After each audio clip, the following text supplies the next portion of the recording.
A mistaken or stolen identity can cause some huge headaches, and usually, scammers are to blame. But for a woman who lives near Keystone Lake, it was an apparent state clerical error that was causing her headaches.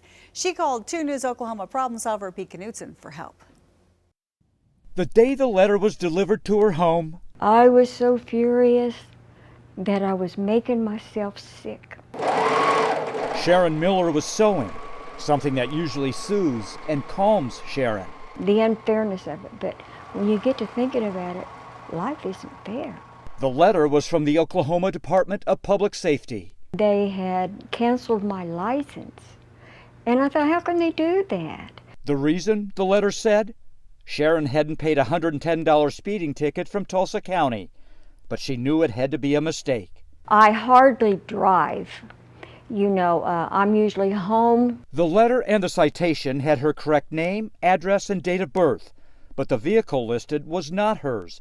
A Toyota, it says, but the Millers say they've never owned, never driven a Toyota.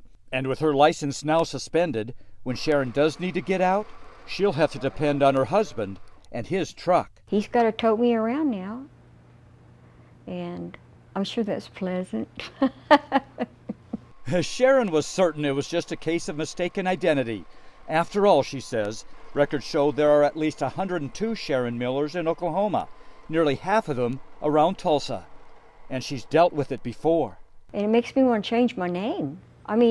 I've had at the doctor's office another Sharon Miller, and they had me down as having 6 kids.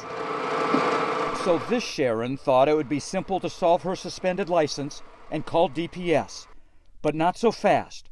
Sharon was told she had to pay that $110 ticket, then go to court to tell a judge about the mistaken ID, and if cleared up, pay $50 to get her license reinstated.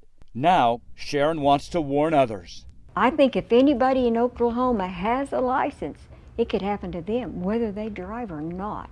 When Sharon called the problem solvers for help, we got in touch with DPS, and we recommended she get in touch with the DA's office as well.